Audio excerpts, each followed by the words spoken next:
Good morning students. എല്ലാവരും സുഖമായിരിക്കണോ? സുഖാണല്ലേ? Text ബുക്കൊക്കെ വായിക്കുന്നില്ലേ? വായിച്ചാ? കഴിഞ്ഞ പാഠം ഏതായിരുന്നു? കഴിഞ്ഞ പാഠത്തിന്റെ പേരെന്തായിരുന്നു? തെറ്റും ശരിയും അല്ലേ? തെറ്റും ശരിയും ഒരു കഥയാണ്, നമുക്ക് എല്ലാവർക്കും ഇഷ്ടമായി അല്ലേ? ബീർബലിന്റെ കഥയാണ്. അക്ബർ ചക്രവർത്തിയുടെ സന്തത സഹചാരിയായിരുന്നു ബീർബൽ. അതിബുദ്ധിമാനാണ്, സമർത്ഥനാണ് അല്ലേ?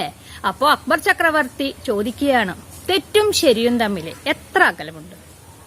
ബീർബൽ പറഞ്ഞ എത്രയാണ്? ഓർക്കണ്ട, എത്രയാണെന്ന് പറഞ്ഞ് 4 വിരലിന്റെ അകലേ ഉള്ളൂന്ന് അല്ലേ? അപ്പൊ ആ കഥ നിങ്ങൾക്ക് എല്ലാവർക്കും ഇഷ്ടായി. ടെക്സ്റ്റ് ബുക്ക് വായിച്ചോ? വായിച്ചിട്ടുണ്ടല്ലേ? അർത്ഥവും ചോദ്യത്തിലും ഒക്കെ നിങ്ങൾ പഠിച്ചു കഴിഞ്ഞു. ഇനി നമുക്ക് പഠിക്കാനുള്ളത് ഒരു കവിതയാണ്. കുമാരനാശാൻ എഴുതിയ അമ്മയും കുട്ടിയും എന്ന കവിതയാണ് നമുക്ക് പഠിക്കാനായിട്ടുള്ളത്. ആരാണ് ഈ കുമാരനാശാൻ? നിങ്ങൾ കേട്ടിട്ടുണ്ടോ? ആരാണ്? ആധുനിക കവിത്രയങ്ങളിൽ ഒരാളാണ് കുമാരനാശാൻ. നവോത്ഥാന നായകനാണ് കുമാരനാശാൻ. അദ്ദേഹത്തെ നമ്മൾ സ്നേഹഗായകൻ എന്നാണ് വിളിക്കുന്നത്. കുമാരനാശാൻ എന്നാണ് ജനിച്ചത് എന്ന് വിചാരിച്ചത്? 1873 കായ്ക്കര എവിടെയാ? തിരുവനന്തപുരം ജില്ലയിലെ കായ്ക്കരയിലാണ് കുമാരനാശാൻ ജനിക്കുന്നത്.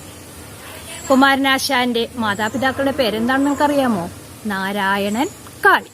നാരായണന്റെയും കാളിയുടെയും മകനായിട്ടാണ് കുമാരനാശാൻ ജനിച്ചത്.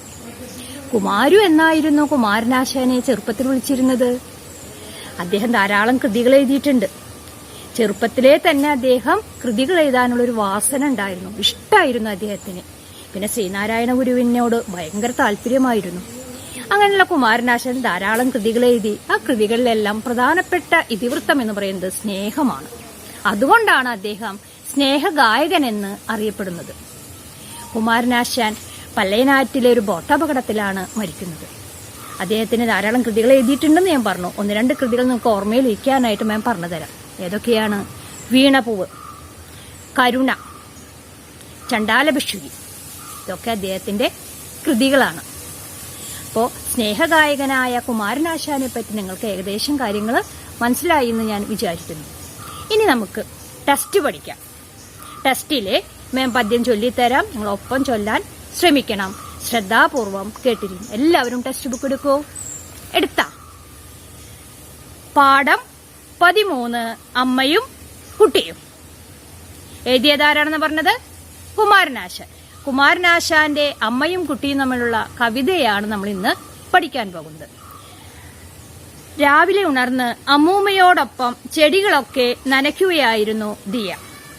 ചെടികളിലെല്ലാം പല നിറത്തിലും തരത്തിലുമുള്ള പൂക്കൾ. ദിയയ്ക്ക് പൂക്കൾ വളരെ ഇഷ്ടമാണ് അല്ലെ? അപ്പൊ അമ്മൂമ്മയോടൊപ്പം ചെടി നനയ്ക്കുകയാണ് നമ്മുടെ ദിയക്കുട്ടി. പൂക്കളാണെങ്കിലോ, അതായത് ചെടികളിൽ പല നിറത്തിൽ, വെള്ള, ചുവപ്പ്, പല നിറത്തിലുള്ള പൂക്കളുണ്ട് പൂന്തോട്ടത്തില്. നിങ്ങളെ വീട്ടില് പൂന്തോട്ടം ഉണ്ടാ? പൂന്തോട്ടത്തിലെ അമ്മൂമ്മയോ അമ്മയോ നിങ്ങൾ സഹായിക്കാറുണ്ടോ വെള്ളം നനയ്ക്കാനൊക്കെ ആയിട്ട്? ഉണ്ടല്ലേ? പൂക്കൾ നിങ്ങൾക്ക് ഇഷ്ടാണല്ലോ. ഇവിടെ നമ്മുടെ ദിയക്കുട്ടിക്കും പൂക്കള് ഇഷ്ടാണ്. പൂക്കളൊന്നും പറിച്ചു കളയരുതെന്ന് അമ്മൂമ്മ ദിയക്കുട്ടിയോട് പറയാറുണ്ട്. പൂ കാണുമ്പോൾ നമുക്കത് പൊട്ടിക്കാൻ തോന്നും, പക്ഷെ വെറുതെ അത് നശിപ്പിക്കരുത്. പൂവ് കാണാനാണ് ഭംഗി അല്ലേ? ചെടിയിൽ പൂ ഇങ്ങനെ ഉണ്ടായി നിൽക്കണ കാണാൻ നല്ല ഭംഗിയല്ലേ?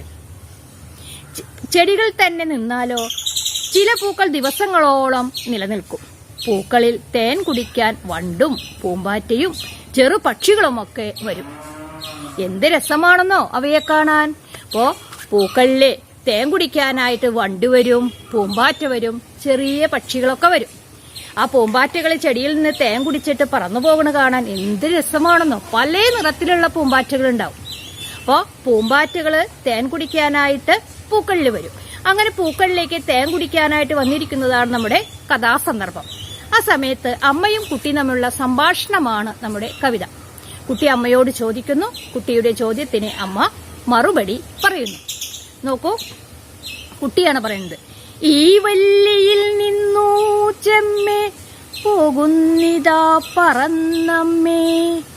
ഈ വല്ലിയിൽ നിന്നു ചെമ്മേ പൂക്കൾ പോകുന്നിതാ പറന്നമ്മേ.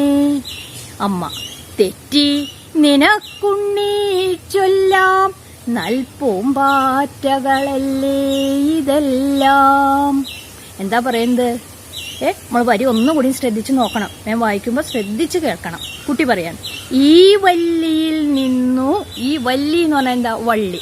വള്ളിയില് പൂക്കള് നിറഞ്ഞു നിൽക്കുന്നുണ്ട്. അപ്പൊ നിങ്ങൾ മുല്ലപ്പൂവൊക്കെ ആണെങ്കിൽ വള്ളിയിൽ ഇങ്ങനെ പടർന്നു കണ്ടില്ലേ, അപ്പൊ അത് മുല്ലല്ലേ പൂക്കൾ കാണുന്നത്. അപ്പോൾ വള്ളികൾ ഇങ്ങനെ ഉണ്ടാവും, ആ വള്ളികളിൽ പൂക്കളും ഉണ്ടാവും. ഈ വല്ലിയിൽ നിന്നു ചെമ്മേ, ചെമ്മേ എന്ന് പറഞ്ഞാല് മനോഹരമായ പൂക്കളാണ് ആ വള്ളിയില് പിരിഞ്ഞു നിൽക്കുന്നത്. പൂക്കൾ പോകുന്നിതാ പറന്നമ്മേ, ഈ വല്ലിയിൽ നിന്ന് പൂക്കളൊക്കെ അമ്മേ ഇതാ പറന്നു പോകുന്നു. അമ്മ, തെറ്റി നിനക്കുണ്ണി ചൊല്ലാം, തെറ്റി ഉണ്ണി ഞാൻ നിന്നോട് പറയാം. ചൊല്ലാം എന്ന് പറഞ്ഞാല് പറയാം. നൽ പൂമ്പാറ്റകളല്ലേ ഇതെല്ലാം, മനോഹരമായ പൂമ്പാറ്റകളാണ് പൂക്കളിൽ നിന്ന് പറന്നു പോകുന്നത്, അല്ലാതെ എന്തല്ല പൂക്കളല്ല. അപ്പൊ കുട്ടി വിചാരിക്കുന്നത് വള്ളിയിൽ നിന്ന് പൂക്കളാണ് ഇങ്ങനെ പറന്നു പോകുന്നത്. വെള്ള നിറത്തിലുള്ള പൂമ്പാറ്റകളൊക്കെ ഉണ്ടാവും. അപ്പൊ പൂക്കളാണ് പറന്നു പോകുന്നതെന്ന് ആര് വിചാരിക്കുന്നു? കുട്ടി വിചാരിക്കുന്നു. അപ്പൊ അമ്മ പറയാണ്, തെറ്റി, പൂക്കളല്ല പറന്നു പോകുന്നത്, എന്താണ്, പൂമ്പാറ്റകളാണ്, മനോഹരമായ പൂമ്പാറ്റകളാണ് പറന്ന് പോകുന്നത്. അപ്പൊ വരി എല്ലാവർക്കും മനസ്സിലായില്ലോ? ഈ 4 വരി നിങ്ങൾക്ക് എഴുതി പഠിക്കാനുള്ളതാണ്. നിങ്ങൾ എന്ത് ചെയ്യണം? 4 വരി റഫ് ബുക്കിൽ എഴുതി പഠിക്കണം. ടെക്സ്റ്റ് ബുക്ക് നന്നായിട്ട് വായിക്കണം. ബാക്കി ഭാഗവുമായി അടുത്ത ക്ലാസ്സിൽ കാണാം. നന്ദി.